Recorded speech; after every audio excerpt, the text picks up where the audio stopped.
Hey everybody, Resident Loser Jeremy here. I've got a fun one. Not too long ago, about a month ago, I took a trip up to Sweetwater. I live about an hour away from Sweetwater, one of the largest music retailers and recording engineer playgrounds in the world. I picked up 3 of these mics, the Earthworks DM20s. I have wanted these for a long time. I wanted to put them up against my favorite mics.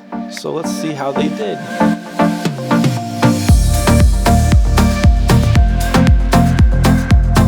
So I've had these mics for about a month. I've gotten to use them on 3 different groups: a heavy metal, heavy rock group, kind of a more classic rock group, and then a country group. I've used these exclusively on toms for all 3 of those groups. I also, in some cases where I had an extra one around, that I put one on the Snare as well. I wasn't as convinced with the Snare, so I still put one of my favorite mics right up alongside it. I was still incredibly impressed with these mics. I wanted to put them up against my favorites that I typically use on toms and Snare. These are my favorite tom mics right here. The Shure KSM which I use just about every time on a drum kit for toms. I love it. It's very predictable to me. Most of this is just what you're used to, and I'm definitely used to this mic.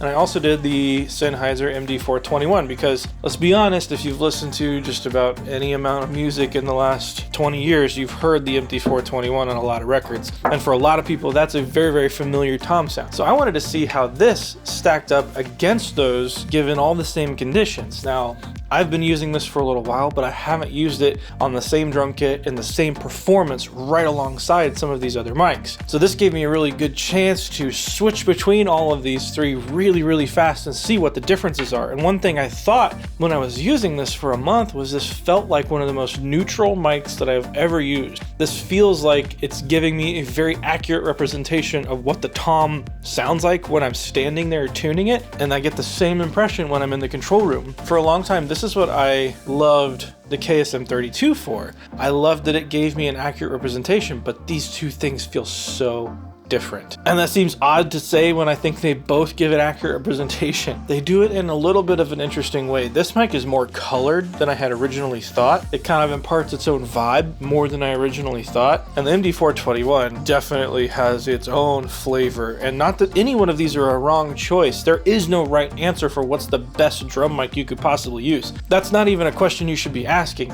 The question you should be asking is what's right for me right now. In the spirit of testing, I had Luke come over and help me shoot out all of these drums. We went through, we played a song which is provided by Epidemic Sound. We played drums over the top of it so we could quickly switch between these things. You'll hear us switch between those mics so you can decide which ones you like. Now, if you like this, we're gonna make the drum samples that we take available on my website, link in the description, because all 3 of these mics together was a pretty crazy tom sound. Not practical to use in a live situation in the studio at any point, but man, it sounded really cool stacking all 3 of these together. There's very little room left and it's gonna eat up all of your mic stands really fast, but it was really cool. Anyway guys, let's get going.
So let's just start and listen to just the DM20s.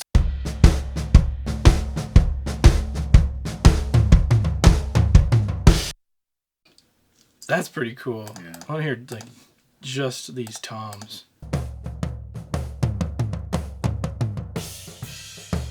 That feels pretty present right there. And then so the boys in the solo of the 32s.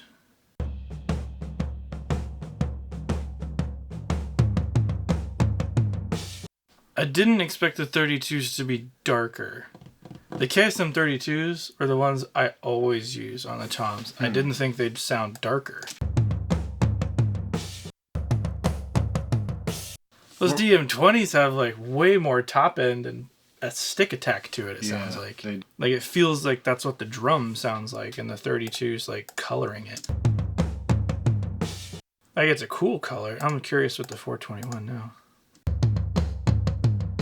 So what's the one you normally use? Wow. I normally use the 32's. The silver ones, the Shure KSM 32. That's this guy. That's just been my main. Like that sounds very familiar to me. Yeah. And then listening to the DM20. A lot more clarity. It's like there's so much more top end and like you can hear like the stick tips hitting. Yeah, like you're actually hitting the drum. The 421s, which like old school guys would be really familiar with. Like it's a cool sound, it's a vintage sound. That's weird. It sounds like kind of colored in, you know, or kind of EQ'd. Like there's some kind of sound filter over it where the D20 just sound like what it sounds like in the room. Yeah.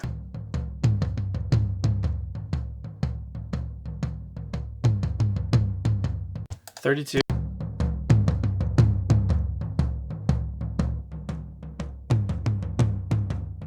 And then DM20.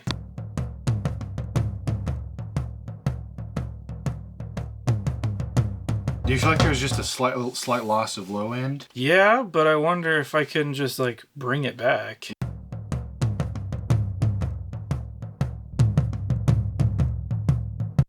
I mean, that's adding a lot of low end to like match that 421. Right.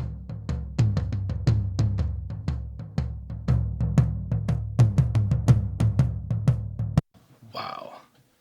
Can you blend the sound of two mics together? Oh, definitely. Yeah, and then to show like why we spent time and made sure all these were phase aligned with each other. Oh yeah. So they won't fight. Like it sounds amazing with all of them together. That sounded really cool just there. I mean, that's not really practical for.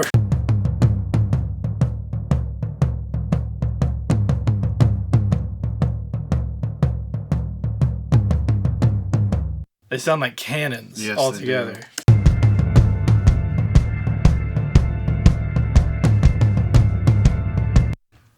I'm curious about the snare. Yeah.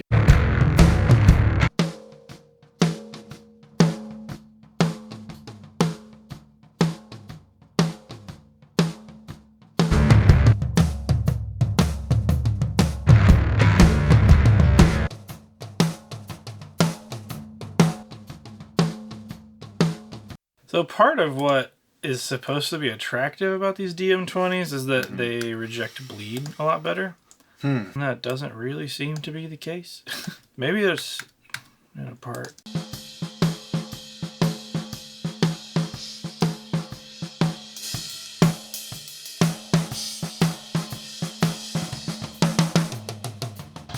I mean, it doesn't feel like it's rejecting bleed at all. But it sounds great.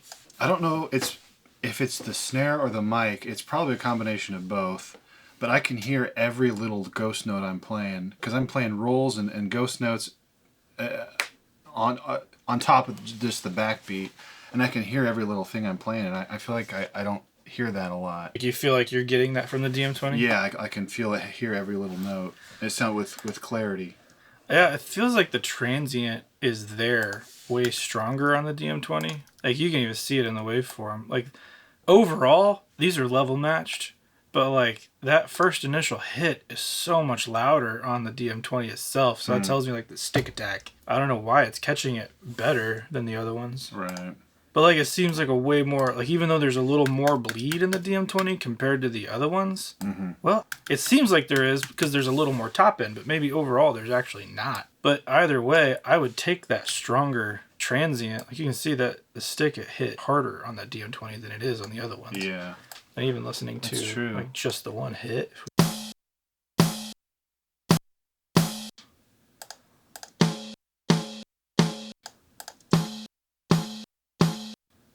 That's interesting. Like the DM20 sounds so much stronger. Yeah. Huh. Wow. So if we just get rid of everything.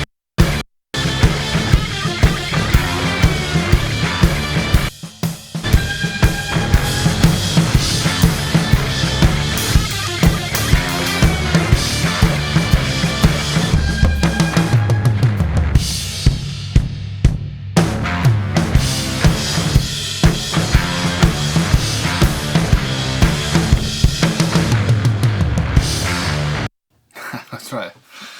Ended a little too early there. But that sounds... Was that just the DM20? That was just the DM20. That sounds...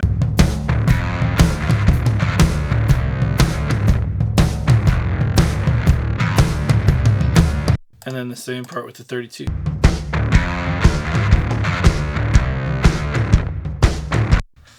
I'm boosting a fair amount of low in there, so...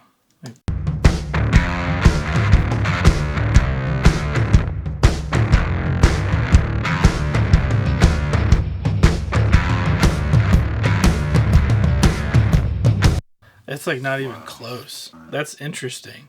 The DM20 is not louder than the other one. I've actually turned up the 32 to be louder. A lot more clarity and definition to my ears. For sure. On the 421, the old classic, how you hangin'?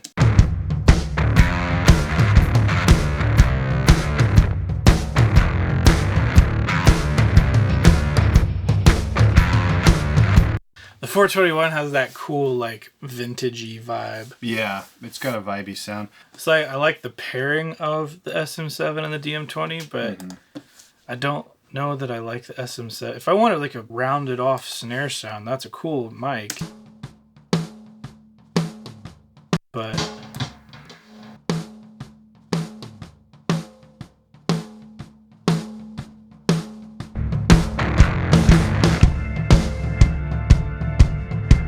even then, it can't approach the other one.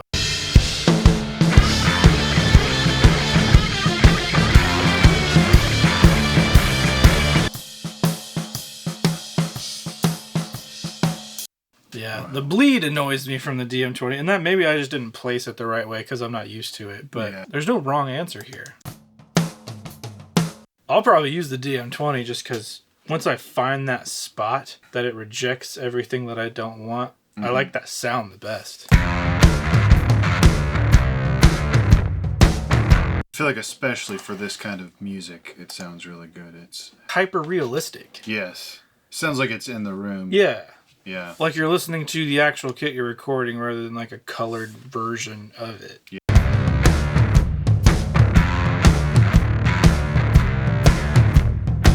Gosh, I love those on the toms. And then the 32 is my old favorite.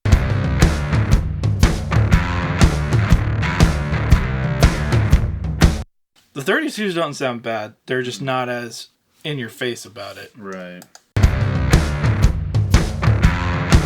The 421s are like the blanket. Yeah. Like they put a blanket and soften the whole thing, but it, right.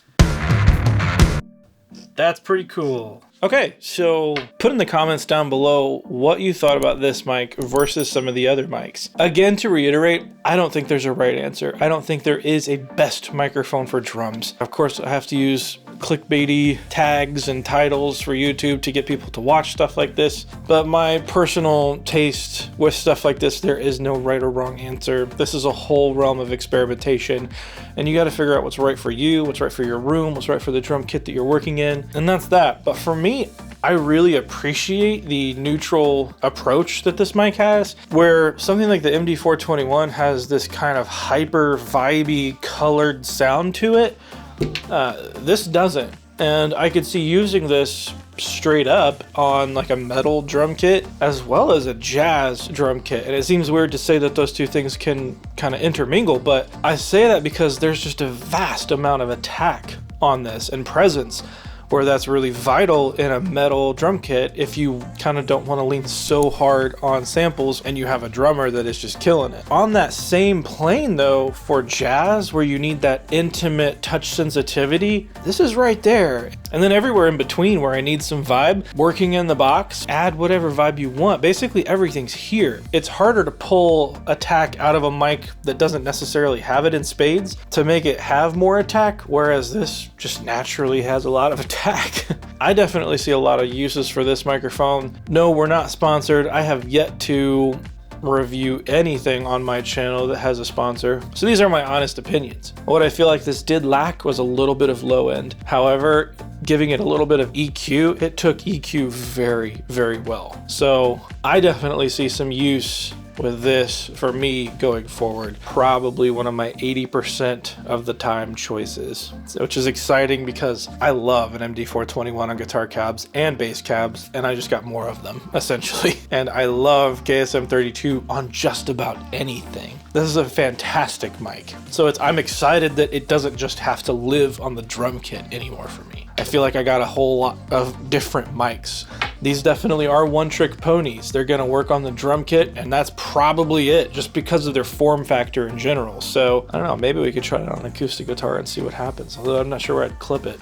We'll see. Maybe we'll have some fun with that in a later video. Anyway, guys, if you like this one, hit that like button. Put down in the comments how you think Luke is a solid drummer. I mean, I throw that guy into a whole bunch of interesting situations, and he never ceases to impress me with little to no rehearsal, how he can just come in and play on a track when I'm like, hey, let's go try this something out. So tell Luke how awesome he is down in the comments. Go ahead and hit that subscribe button if you like what we're doing here. Hit the bell if you want to be notified every time I put something out. I'll see you guys in the next one.